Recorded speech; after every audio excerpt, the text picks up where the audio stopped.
पिता के विदेह होने के बाद जो पीड़ा संतान के मन में उमड़ती है, उससे संबंधित एक कविता। ओ पिता, ओ पिता तुम चले गए, ओ पिता तुम चले गए, छोड़ गए रुग्ण काया और रुग्ण प्रश्न जीवन के अनुत्तरित। तुम्हें जाना ही था, तुम्हें जाना ही था, नियत था सब कुछ। तुम्हें जाना ही था, नियत था सब कुछ।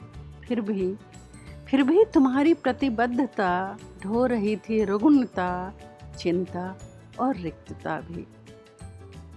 तुमने कुछ कहा क्यों नहीं? तुमने कुछ कहा क्यों नहीं? क्यों रहे मौन? तुमने कुछ कहा क्यों नहीं? क्यों रहे मौन? क्यों नहीं परोसी अपनी झल्लाहट हर बार की तरह? पिता, तुमने कुछ कहा क्यों नहीं? क्यों रहे मौन? क्यों नहीं परोसी अपनी झल्लाहट हर बार की तरह? तुम्हारी खामोशी भयभीत करती थी मुझे। तुम्हारी खामोशी भयभीत करती थी मुझे।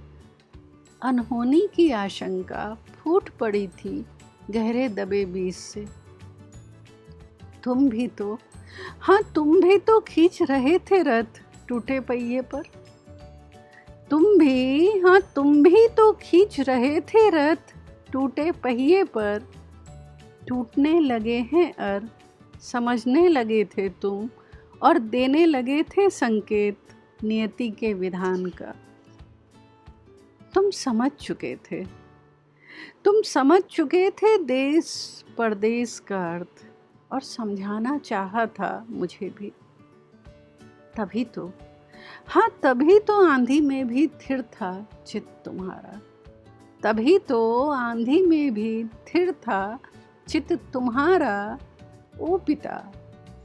ओ पिता जाते जाते तुमने भेद दिए मौन के असीम अर्थ, संकेत के विविध पहलू, स्पर्श के अनगिन आयाम, पंच तत्व के सूक्ष्म संबंध और प्रयाण की त्वरित प्रक्रिया।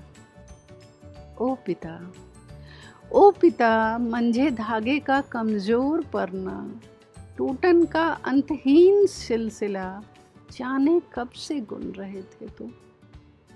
मैं देह थामे रही और तुम हौले से निकल लिए।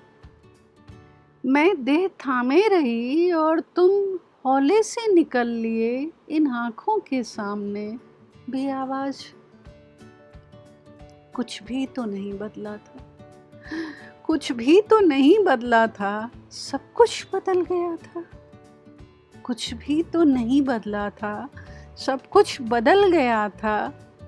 तुम शिव हो गए थे, देह शव। तुम शिव हो गए थे, देह शव। पथराई आंखें ढूंढती रहीं शिव को शव में। पथराई आंखें ढूंढती रहीं शिव को शव में।